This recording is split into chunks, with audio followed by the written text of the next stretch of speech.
Hi there, Mark Myatt from GoogleClassroomHelp.com. And in this video, we want to take a look at how you would copy a Google Classroom in Google Classroom. You might have a Google Classroom set up just the way you like it, and you might want to use it from one semester to the next, or you might want to use it from 1 year to the next. And the question is, how do you do that? Let's take a look. In this lesson, we want to talk about how you might copy a class, because you have things set up the way you really like them, and you don't want to have to go through all of those settings again. So it would be a lot easier just to make a copy. In Classes, you can see your class cards, and here I have a sample Google Classroom. Making a copy of this classroom is really easy. I just click on the More tab in the top right-hand corner. You can see I have a number of options, and one of the options is Copy.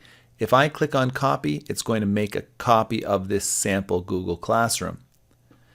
Now, there are a couple of important things to know about copying a classroom. There are certain items from a classroom that will copy over when you make a copy.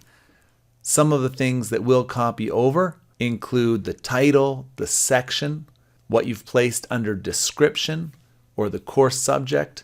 The various topics that you've created in that classroom will also copy over. And classwork posts will also be copied over, but as draft. So in the new classroom that you've made from the copy, you can go in and change when you want those posts to go out because they're sitting there as drafts. The last thing that also gets copied over is your grading system. So you don't need to go in and reset all of that. If you make a copy of a classroom, all of your grading system will be copied over as well.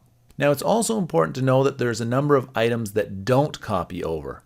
One of those things is teacher announcements. So those are unique to a classroom and don't get copied over into a new classroom. Deleted classwork items don't get copied. Students and co-teachers do not get copied.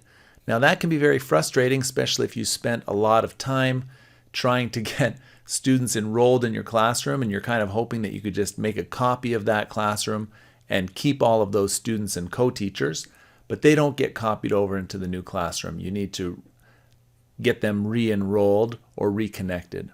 Student posts don't get copied over, and attachments without permission to copy. So some attachments might get copied over as long as you have the right permissions, and then any attachment that doesn't have the proper permissions also won't be copied over. Well, for more videos like this one, head over to GoogleClassroomHelp.com. And you can also find me on Udemy. The course title is Completely Master Google Classroom, and the link for that is found below. I'll see you next time.